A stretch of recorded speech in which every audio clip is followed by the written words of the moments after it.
দুর্গাপুরে বেসরকারি মেডিকেল কলেজের ডাক্তারি পড়ুয়াকে ধর্ষণের অভিযোগ। বেসরকারি মেডিকেল কলেজের ওই ছাত্রী তার বন্ধুর সঙ্গে রাতে ক্যাম্পাসের বাইরে বেরিয়েছিল এবং তারপরই চরম নির্যাতনের শিকার হয় সে। তাকে জঙ্গলে টেনে নিয়ে গিয়ে যৌন হেনস্থা করা হয়, ধর্ষণ করা হয় বলে অভিযোগ। আর যে বন্ধুর সঙ্গে এই ছাত্রী ক্যাম্পাসের বাইরে গিয়েছিল সেই বন্ধুকে আটক করেছে পুলিশ, তাকে জিজ্ঞাসাবাদ চলছে। কথা বলবো অর্পণের সঙ্গে। অর্পণ, এই বন্ধুর খোঁজ পাওয়া যাচ্ছিল না, অবশেষে তাকে আটক করলো পুলিশ। এই যে নির্যাতিতা ছাত্রী, তার বয়ান তো এক্ষেত্রে খুব গুরুত্বপূর্ণ। সে কি বলছে, কতটা ভূমিকা রয়েছে এই বন্ধুর, বা আদৌ কোনো ভূমিকা আছে কিনা? দেখো, একেবারেই তার নির্যাতিতা যে বন্ধু রয়েছে তাকে যে আটক করে পুলিশ জিজ্ঞাসাবাদ করছে তার বয়ানে অনেক যুক্তি রয়েছে। কারণ তার এই যে বয়ান, পুলিশ যে বয়ান নিচ্ছেন অত্যন্ত গুরুত্বপূর্ণ। কারণ তার বন্ধুর সাথেই কিন্তু এই ডাক্তারি পড়ুয়া তিনি কিন্তু তার সাথে যে ফুচকা খেতে এই কলেজ ক্যাম্পাস থেকে বাইরে গেছিলেন, অর্থাৎ তার সাথে ছিল কিন্তু একমাত্র সঙ্গী তার বন্ধু। এবং এই যে ঘটনা ঘটে, কারণ জঙ্গলে নিয়ে গিয়ে ধর্ষণ করা হয় যে অভিযোগ উঠে আসছে, এবং তারপরেই কিন্তু সরব এই কলেজ ক্যাম্পাসে বিভিন্ন রাজনৈতিক দলগুলি ইতিমধ্যে কিন্তু যারা পড়ুয়া রয়েছে, অর্থাৎ ডাক্তারি পড়ুয়া, তারাও কিন্তু এই কলেজ ক্যাম্পাসের যে অ্যাডমিনিস্ট্রেটিভ বিল্ডিং সেখানেও কিন্তু তারা উপস্থিত হয়েছেন সকল পড়ুয়ারা মিলে। কারণ তারাও কিন্তু তাদের কিছু প্রশ্ন তারা জানতে চাইছেন, এবং এই হাসপাতাল কর্তৃপক্ষের নিরাপত্তার বিষয়ে প্রশ্ন কিন্তু বারবার এই উঠে আসছে। তুমি সঙ্গে থাকো, তোমার কাছে যে বন্ধুকে আটক করেছে পুলিশ, নির্যাতিতার বাবা মা তার বিরুদ্ধে অভিযোগ জানিয়েছেন, কি বলেছেন তারা শুনবো। उसका दोस्त बोला कि वो खाने के लिए चलो बाहर जाएंगे, तो वो लड़की आए थे खाने के लिए, तो वो लड़का बोला कि चलो थोड़ा गेट के बाहर घूमने चलेंगे। घूमने गए थे बाहर, गेट के बाहर वो लड़का 3 लोग आके पीछा किया, तो वो लड़का जो साथ ले गया था वो जंगल की तरफ भागा। मेरा लड़की भी उसके पीछे भागा, वो लड़का गायब हो गया, कहाँ छुप गया। मेरा लड़की को वो अकेला देख के वो 3 लोग ले गए और 2 लोग आ गए, जंगल में ले गए। और एक लोग उसके साथ गंदा काम किया और उसका मोबाइल छीन गया। बोला कि सुबह 3000 रुपया देगा तो मोबाइल दूंगा, नहीं तो नहीं दूंगा, और चिल्लाएंगे तो मार दूंगा जान से। और फिर घूर के आया, वो लड़के के साथ वो 5 लोग बात कर रहे थे। तोरा दोस्त को बोला तो हम लोग छोड़ देंगे तुझे। वो लड़का नहीं गया, तो 10-15 मिनट के बाद गया तो वो लड़का लोग भाग गए, उसको मेरे लड़की को छोड़ के भाग गए। पहचान पाया वो बाहर का लोग। খবর পেলেন রাত্রি 10টার সময়। কে ফোন করেছিল? তার বন্ধু আমাকে ফোন করেছিল।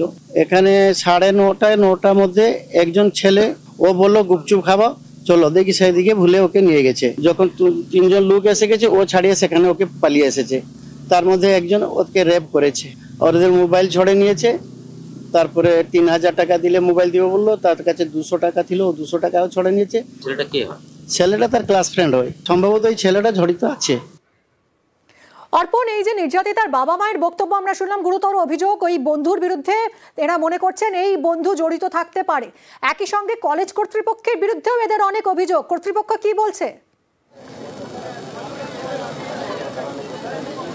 দেখো, এই বিষয়ে কিন্তু কর্তৃপক্ষ এখনো পর্যন্ত তারা কোনো রকম মুখ খুলতে রাজি হচ্ছেন না। কারণ এই কলেজ ক্যাম্পাস থেকে দেখা যাচ্ছে যে যারা কর্তৃপক্ষ রয়েছে তারা কিন্তু একের পর এক তারা বেরিয়ে যাচ্ছেন, অর্থাৎ সংবাদ মাধ্যমের সামনে তারা কিছু মুখ খুলতে চাইছেন না। কারণ তারা কিন্তু এড়িয়ে যাচ্ছেন এই গোটা ঘটনাটা। কারণ বারবার যেহেতু নিরাপত্তার বিষয় উঠে আসছে কলেজ কর্তৃপক্ষের বিরুদ্ধে। অপরদিকে কিন্তু পুলিশের তরফ থেকে এবং নির্যাতিতার পরিবারের তরফ থেকে তার যে বন্ধুকে যে আটক করা হয়েছে, জিজ্ঞাসাবাদ চালাচ্ছে পুলিশ। একেবারেই সন্দেহের তালিকায় কিন্তু তার বন্ধুও রয়েছে, কারণ বারবার গুরুতর অভিযোগ করছেন। কারণ সন্দেহের তালিকায় কিন্তু তার যে বন্ধু তাকেও কিন্তু তারা বাদ দিচ্ছেন না পরিবার। কারণ তাকে জিজ্ঞাসাবাদ করার পরেই কিন্তু আসল তথ্য উঠে আসবে, এমনটাই কিন্তু পুলিশ মনে করছে। সঙ্গে থাকো, এই হাসপাতাল কর্তৃপক্ষের দায়িত্ব নিয়ে কি বলছেন নির্যাতিতার বাবা, আমরা শুনবো। নিরাপত্তা তো নেই। আমি যখন আসি কিছু সাপোর্ট আমাকে নেই। যাও ভগবান কৃপায় ওই বন্ধুগুলো আছে আমাকে বিশাল সাপোর্ট করেছে। কিছু রেসপন্স যে এখানে একটা ঘটনা ঘটেছে কিছু নেই, কিছু গুরুত্ব নেই। আমি যদি যেতেও ছাড়ছে না, সব দিকে পুরা বন্ধ। চাপা তো চেষ্টা করছে ওরা, বন্ধুগুলো যদি না থাকতো আমাকে তো মেরে দিত। আমারও জীবন প্রতি সিকিউরিটি নেই, যা দেখলাম এখানে সিস্টেম কিছু নেই, নো রেসপন্স। একটা গার্ডিয়ান আসছে, অত বড় করে সংবেদনশীল ঘটনা ঘটেছে, একটু রেসপন্স থাকতো, কিছু না ভাই। কলেজ কর্তৃপক্ষের দায়িত্ব নিয়ে প্রশ্ন তুলেছেন নির্যাতিতার বাবা মা। অন্যদিকে দুর্গাপুরে এই ডাক্তারি পড়ুয়াকে ধর্ষণের ঘটনায় বিক্ষোভ, ধর্ষণের অভিযোগে বিক্ষোভ। বেসরকারি মেডিকেল কলেজের পড়ুয়ারা বিক্ষোভ দেখাচ্ছেন। অর্পণ, এই মুহূর্তে আমরা যে ছবি দেখতে পাচ্ছি, এই বেসরকারি মেডিকেল কলেজের পড়ুয়ারা বিক্ষোভ দেখাচ্ছেন, কি চাইছেন তারা এই মুহূর্তে? দেখো, ইতিমধ্যেই কিন্তু কলেজ যারা পড়ুয়া রয়েছে এবং বিভিন্ন রাজনৈতিক দলগুলি তারা একত্রিতভাবে কিন্তু এখানে রীতিমতো বিক্ষোভ প্রদর্শন করেন, কারণ তাদের অনেক প্রশ্ন রয়েছে, তারা জানতে চায় কলেজ কর্তৃপক্ষের কাছে। তাদের সেই প্রশ্নের উত্তর চাওয়াতেই কিন্তু মূলত বিক্ষোভ, কারণ তাদের বেশ কিছু অভিযোগ রয়েছে, তারা সেগুলি তুলে ধরতে চাইছেন এখানকার যারা দায়িত্বে রয়েছেন, অর্থাৎ প্রিন্সিপাল, তাদের সামনে।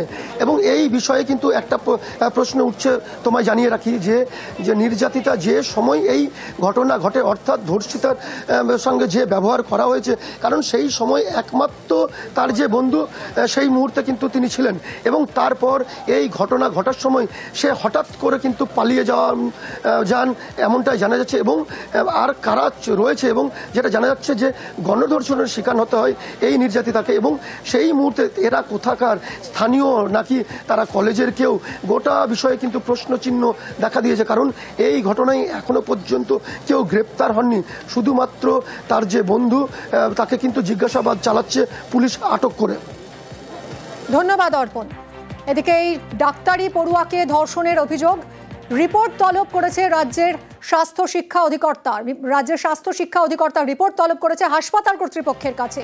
12 ঘন্টার মধ্যে রিপোর্ট জমা দিতে হবে। অভিজিৎ রয়েছে আমার সঙ্গে, আরো ডিটেলে জানাবে। অভিজিৎ, কি জানতে চেয়েছে শিক্ষা অধিকর্তার পক্ষ থেকে, কি জানতে চাওয়া হয়েছে?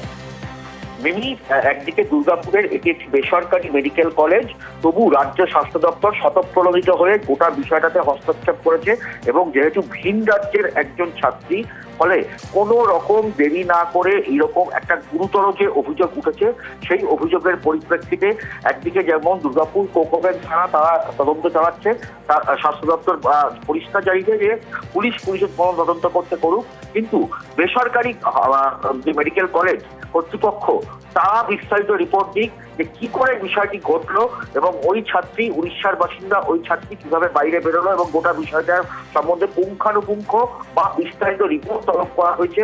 এবং কোনো দেরি না করে 12 ঘন্টার মধ্যে, অর্থাৎ আজকে সকাল থেকে রাতের মধ্যেই এই রিপোর্ট জমা দেওয়ার নির্দেশ দেওয়া হয়েছে। এক প্রকার আগামীকাল সকাল অবধি সময় দেওয়া হয়েছে, আগামীকাল সকালের মধ্যেই রিপোর্ট জমা দিতে হবে, এবং তারপরেই স্বাস্থ্য দপ্তরের তরফ থেকে প্রয়োজনীয় পদক্ষেপ গ্রহণ করা হবে। যদি রিপোর্টে তারা সন্তুষ্ট না হয়, সেরকম হলে তদন্ত কমিটি গঠন করা হবে।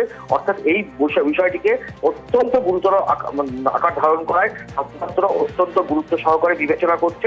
একদিকে বেসরকারি মেডিকেল কলেজ কর্তৃপক্ষ তারা কি ব্যবস্থা গ্রহণ করছে সেদিকে সজাগ দৃষ্টি রাখছে রাজ্য স্বাস্থ্য দপ্তর, পাশাপাশি স্বাস্থ্য শিক্ষা অধিকর্তা এই বিষয়ে রিপোর্ট তলব করেছে। মিমি, অনেক ধন্যবাদ অভিজিৎ। বিশেষভাবে সক্ষমকে ধর্ষণের অভিযোগ, নাদিয়াল থানার জালে অভিযুক্ত।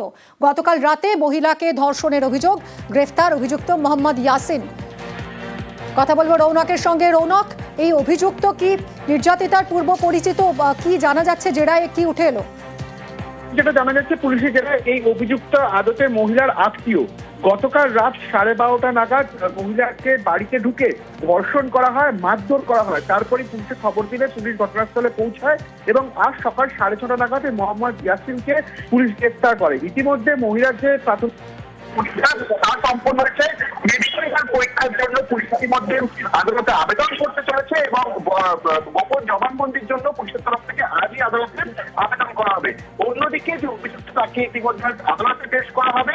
যে বিষয়টি পুলিশ জানতে চাইছে যে কেন এই ঘটনা ঘটানো হলো, আরেকটা বিষয় সামনে আসছে, সেটিকে মোহাম্মদ ইয়াসিনের পেছনে অন্য কেউ যুক্ত রয়েছে কিনা, গোটা বিষয়টি নাদিয়া থানা পুলিশ খতিয়ে দেখছে, এবং ইতিমধ্যে এই ঘটনাকে কেন্দ্র করে ধর্ষণের মামলা রুজু করা হয়েছে অভিযুক্ত বিরুদ্ধে, এবং নাদিয়া থানা পুলিশ গোটা বিষয়টি তদন্ত করে দিচ্ছে।